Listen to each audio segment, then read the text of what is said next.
अस्सलामुअलैकुम टू आल संगात, क्या हाल है जनाब? ठीक ठाक हो? उम्मीद करें सारे भैन भिरा ठीक ठाक हो। अल्लाह पाक सारे भिरावां दे माल जान इज़्ज़त आबरू हर शे दी हिफाजत फरमाए ते अल्लाह पाक सारे मुसलमानां दी बच्चियां दे नसीब अच्छे फरमाए।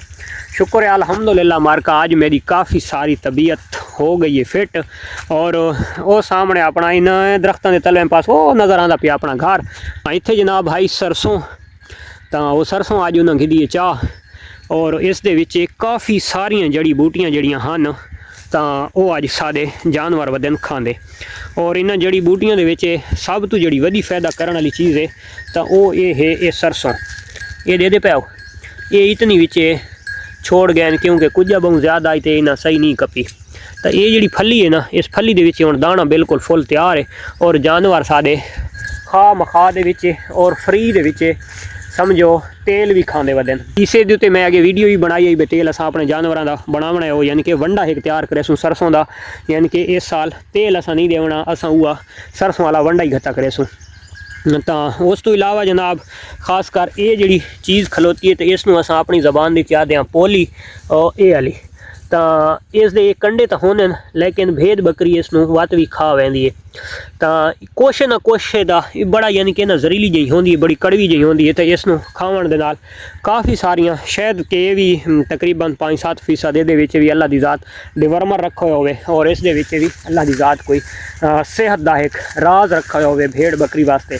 और उस तो इलावा इस दे विच होर भी काफ़ी सारियां हैं बूटियां ऐसियां कि जड़ियाँ जानवर खाते वदन और काफ़ी सारे अल्लाह के हुक्म नाल इन्यार एक्टिव ही रासन, क्योंकि कोई ऐसियां बूटियां होनियां कि जी जानवर नूं उस चीज़ की अशद ज़रूरत होंगी और फार्मर नूं डॉक्टर नूं खास कर पता भी नहीं होता ये कोई पाल्टी आ गई। ये पता क्यों आ गई है? कदम वास्ते भेद ही ना आया खास कर वो अगू अगू बकरी देते पाओ ये सारियां शैतानियां से बकरी दियां हटो। तो बकरी बस अल्लाह माफ़ करे शय भी बड़ी चंगी है, लेकिन इस चीज़ दे जड़ियाँ शरारतां और इस दी जड़ियाँ हरकतां हैं ना और जिन्हें आदे नहीं हरकत दे विच बरकत है, सिर्फ इस दी हरकत दे विच बरकत है लोगों का नुकसान करने वास्ते। तो होर बकाया मैनू तो कोई नहीं नज़र आई। ये दादी डिलीवर कर गई आई दादी फदी और इस माशाअल्लाह एक लेला डिलीवर किया और बड़े अरसे तो बाद इस एक बच्चा डिलीवर किया और लेला भी बड़े अरसे बाद डिलीवर किया और एक बच्चा भी बड़े अरसे बाद इस डिलीवर किया।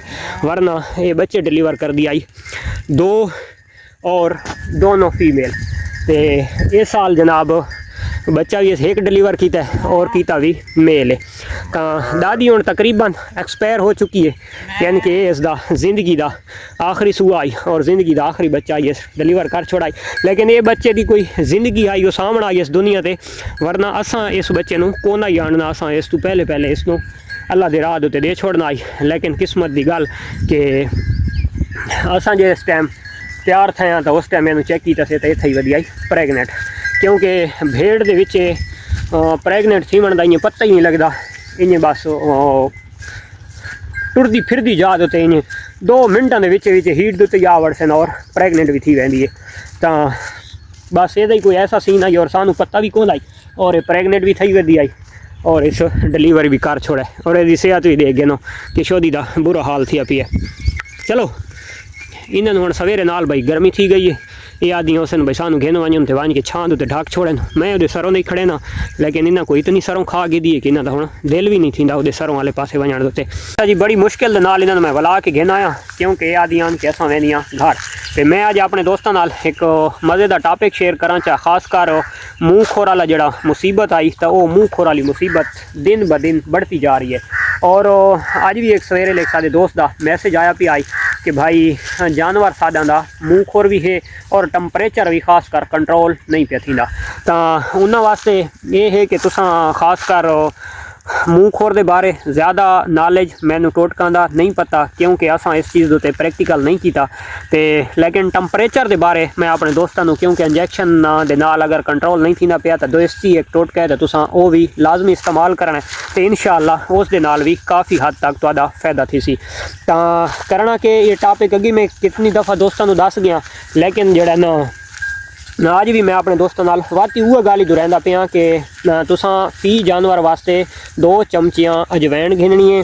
तो अजवैन और उस तो इलावा जनाब उस दे विच पावणियां कम अज़ कम अगर मोटियां लाचियां गर्म मसाले वाली फुल साइज़ दे विच होवन तो 4 अगर थोड़ियां छोटियां होवन तो 5 ਤੋਂ 6 तुम पा सकते हो।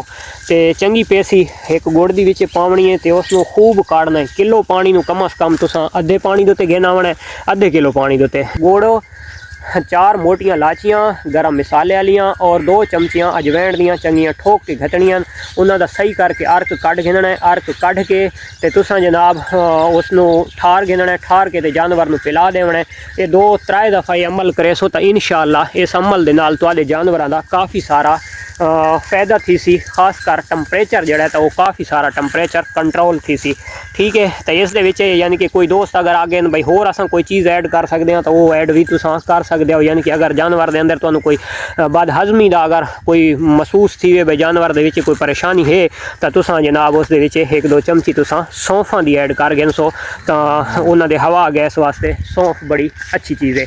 तो ये आई जनाब अज दा टॉपिक, ये आई अज दी वीडियो। तो मिलते हैं इंशाअल्लाह नेक्स्ट वीडियो। तब तक दे सो इजाज़त, अल्लाह हाफिज़।